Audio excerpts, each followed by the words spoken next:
নমস্কার বন্ধুরা, আমি সুমনা আর আমার এই ছোট্ট ছাদ বাগানে তোমাদের সবাইকে স্বাগত।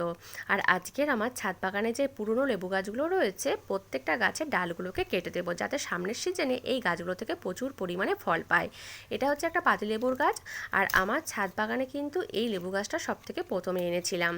আর গাছের মধ্যে যে শুকনো ডালগুলো রয়েছে ওই ডালগুলোকে প্রথমে কেটে দিচ্ছি, আর তারপরে যে ডালগুলো অনেকটা লম্বাই বেড়ে গিয়েছে বা সাইডে লম্বাই বেড়ে গিয়েছিল সেই সমস্ত ডাল আমি কিন্তু কেটে দিয়েছি। আর গাছের ডালগুলোকে একটু কেটেছি গোল করে, যাতে হচ্ছে যখন এখান থেকে নতুন ডাল বেরোবে গাছটা অনেকটা গোল ঝোপালো থাকবে। আর গাছটা থেকে দেখো এতগুলো ডাল এখন আমি কেটে দিলাম। আর এইদিকে এই যে পাতিলেবুর গাছটা রয়েছে, এই গাছটাতে আগের দিন আমি হচ্ছে 3টে লেবু তুলেছিলাম, তোমাদের সঙ্গে শেয়ার করেছিলাম। এখনও কিন্তু গাছটাতে 2টো লেবু রয়েছে। আর ওই যে ডালটাতে লেবু ছিল তার সামনের দিকের ডালটাও কেটে দিলাম। আর এই গাছটারও কিন্তু অনেক ডাল হচ্ছে বড় হয়ে গিয়েছে সাইডে, সেগুলো সব কেটে দিচ্ছি। আর এখন যেহেতু সবসময় হচ্ছে বৃষ্টি হচ্ছে, তার জন্য কোনো ফাঙ্গিসাইড দিতে পারছি না। আর যে নতুন ডালগুলো হচ্ছে বেরিয়েছে প্রত্যেকটা পাতা দেখতে পাচ্ছ কুঁকড়ে গিয়েছে, আর এখানে সেই ডালগুলো কেটে দিয়েছি। আর এই দুটো হচ্ছে কমলা লেবুর গাছ। আর এই গাছ দুটোর বয়স কিন্তু খুবই কম, তাই এই গাছের ডালগুলোকে কাটবো না, কিন্তু এই গাছের মধ্যে একটা ডাল কেটে দেবো, সেটা হচ্ছে এলা ডাল। আর এলা ডালটা কীভাবে চিনবে? এলা ডাল কিন্তু সবসময় মেন ডাল থেকেই হচ্ছে বেরোয়। এই দেখো আমার এই গাছের এই যে ডালটা আমি হাত দিয়েছি এটা কিন্তু এলা ডাল, মেন ডাল থেকে বেরিয়েছে। আর অন্যান্য হচ্ছে ডালের তুলনায় দেখতে পাচ্ছ এই ডালটা কিন্তু অনেকটাই হচ্ছে মোটা, আর লম্বাই হচ্ছে বড়, আর পাতাগুলোও কিন্তু বেশ বড়। আর এই ডালটাতে কিন্তু হচ্ছে ফুল ফল হবে না। আর এই কয়েকদিনের মধ্যেই কিন্তু ডালটা এতটাই কিন্তু লম্বাই বেড়ে গিয়েছে আর মোটা হয়ে গিয়েছে, তাই এই ডালটাকে হচ্ছে কেটে দিলাম। আর যে ডালগুলো কেটেছি ওই ডালগুলোর মধ্যে আমি কিন্তু একটু করে হলুদ গুঁড়ো লাগিয়ে দেব। এই দেখো প্রত্যেকটা হচ্ছে ডালের মধ্যে আমি হলুদ গুঁড়ো লাগিয়ে দিয়েছি, যাতে না ডালগুলো নষ্ট হয়ে যায়। হলুদ গুঁড়োর পরিবর্তে ফাঙ্গিসাইড দিলেও হবে, আর আমার কাছে এই মুহূর্তে ফাঙ্গিসাইডটা শেষ হয়ে গেছে, তার জন্য আমি কিন্তু হলুদ গুঁড়ো প্রত্যেকটা ডালের মধ্যে লাগিয়ে দিলাম। আর এই দিকের এই গাছটা যে ডালগুলো কেটেছি প্রত্যেকটা ডালের মধ্যে আমি কিন্তু হলুদ গুঁড়ো লাগিয়ে দিয়েছি।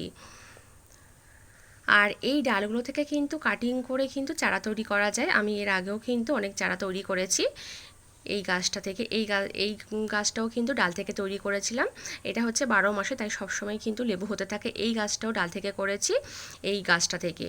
আর আরও একটা হচ্ছে গাছ কিন্তু আমার মাটিতে বসানো রয়েছে, তার মধ্যে এখন লেবু হয়ে রয়েছে, ওটা তোমাদের অন্যদিন দেখাবো। আর কয়েকদিন আগে আমি হচ্ছে 4 রকমের সবজির বীজ হচ্ছে দিয়েছিলাম। এটার মধ্যে দিয়েছিলাম বরবটির বীজ, অনেকগুলোই দিয়েছিলাম, 2টো বেরিয়েছে। এটার মধ্যে দিয়েছিলাম শশার বীজ। দেখো 4টে চারা উঠেছিল, বৃষ্টির কারণে একটা নষ্ট হয়ে গিয়েছে। আর এই ঝুড়িটার মধ্যে দিয়েছিলাম কিন্তু লাল শাকের বীজ। দেখো চারা কিন্তু উঠেছে ভালোই, কিন্তু এত বৃষ্টি হচ্ছে কি হবে বুঝতে পারছি না, নষ্ট হয়ে যায়। আর এটার মধ্যে শীতের একটা বীজ দিয়েছিলাম সবজি, সেটা হচ্ছে শিমের বীজ। 3টে বীজ দিয়েছিলাম, একটাও কিন্তু এখনও এখান থেকে চারা ওঠেনি, দেখা যাক কি হয়।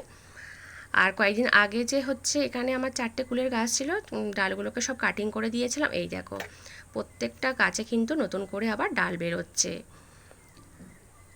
এক জায়গায় কেটেছি সেখান থেকে কতগুলো করে দেখো ডাল বেরোচ্ছে প্রত্যেকটা গাছে। আর এইটা থেকে কিন্তু সবে ছোট ছোট বেরোচ্ছে। আর কয়েকদিন আগে যে হচ্ছে 4টে ড্রাগন ফুল একসঙ্গে ফুটেছিল তোমাদের দেখিয়েছিলাম। এই দেখো 5-6 দিন হয়ে গিয়েছে, ফল থেকে ফুলগুলোকে হচ্ছে আলাদা করে দিচ্ছি। আর এইগুলো কিন্তু ফেলে দেবো না, এইগুলো হচ্ছে গাছের গোড়ায় দিয়ে দেবো, এটা আবার পচে সার তৈরি হয়ে যাবে। আর এইখানে এই বেডটার মধ্যে একটা কিন্তু এই শাকের হচ্ছে গাছ হয়েছে, এর মধ্যে দেখতে পাচ্ছি বীজগুলো কিন্তু তৈরি হয়ে গিয়েছে। আর এইগুলো কিন্তু না তুলে হচ্ছে রেখে দিলে চারিদিকে ছড়িয়ে যাবে, তাই এটাকে হচ্ছে তুলে নেব আর এটা থেকে বীজগুলোকে ছড়ে নেব। এই দেখো এর মধ্যে কিন্তু বীজ ভর্তি, আর কত বীজ দেখছি এখানে দেখো ঝরে গিয়েছে। এটাকে হচ্ছে প্লাস্টিকের মধ্যে ভরে রেখে দেবো, অন্য সময় হচ্ছে ছড়াবো। আর এই গাছগুলোর মধ্যে কত বটবটি হয়েছিল তোমাদের দেখিয়েছিলাম, আর এখন দেখছি একটাও হচ্ছে এই দিকতে যে বটবটিগুলো ছিল সব নষ্ট করে দিয়েছে, নেই। আর এবারে তুলে নেব হচ্ছে শশা, এইটা হচ্ছে এই ছোটো মতো, এটাই তুলে নিচ্ছি। আর এই উপরের দিকে আরও একটা কিন্তু রয়েছে এইটা। আর এই গাছগুলো থেকে কিন্তু ভালোই আমি কিন্তু এবারে শশা পাচ্ছি, একদিন ছাড়া 1-2টো করে কিন্তু তুলছি। আর এখানে একটা রয়েছে ড্রাগন ফল, এই ড্রাগন ফলটাকে তুলে নেব। আর এবারেও কিন্তু অনেকগুলো ড্রাগন ফল তুললাম, এটা হচ্ছে নতুন গাছগুলোতে হয়েছিল। আর এখান থেকে একটু তুলে নেব হচ্ছে উঠছে। আর এই গাছগুলো থেকে কিন্তু অনেক দিন থেকেই আমি উচ্ছে পাচ্ছি। আর এই গাছগুলোতে খাবার দেবো দেবো করে আর কিন্তু দেওয়াই হচ্ছে না, যেহেতু প্রতিদিনই বৃষ্টি হচ্ছে, তাও কিন্তু গাছগুলো অনেক কিন্তু উচ্ছে দিচ্ছে।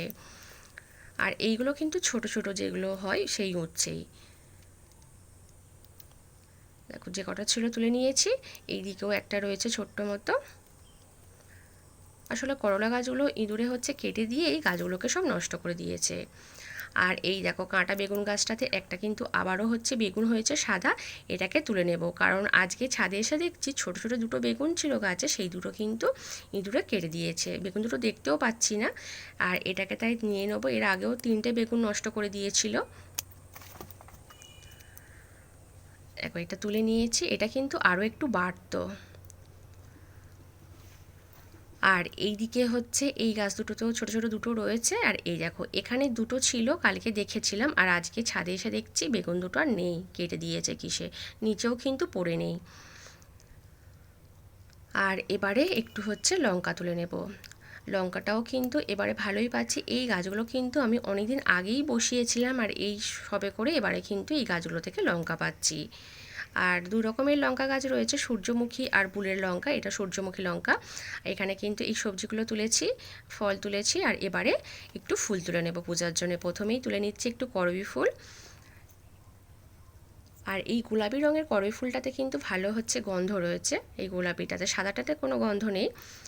আর যত বৃষ্টি হচ্ছে এই অ্যালামন্ডা ফুলগুলো কিন্তু প্রচুর ফুটছে। এখানে দুটো কালারের রয়েছে, দুটোই তুলে নিলাম। আর এই দিকে সাদা রঙের সিঙ্গেল প্যাটার্নের অপরিতা রয়েছে কিছু, এইখান থেকে তুলে নেব। আর প্রচুর বৃষ্টি হচ্ছে বলে এই ডবল প্যাটার্নের পর্তুলিকা ফুলের গাছগুলো দেখো লম্বাই কত বেড়ে গিয়েছে।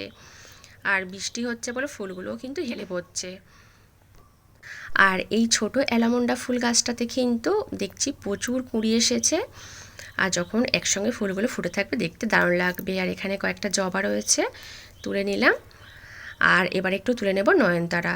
আর নয়নতারা ফুল কিন্তু প্রতিদিনই ফোটে, কোনো ফুল ফুটুক আর না ফুটুক এই ফুল কিন্তু রোজই ফোটে। আর একদিন ফোটার পর তো এই ফুলগুলো 3 থেকে 4 দিন গাছের মধ্যে থাকে, দেখতেও ভালো লাগে। এখানে কিন্তু আমার ফুল ফল সবজি সমস্ত কিছু তোলা হয়ে গিয়েছে। এগুলো কিন্তু পুরোটাই জৈবভাবে করার। আজ কিন্তু এই পর্যন্ত, টাটা।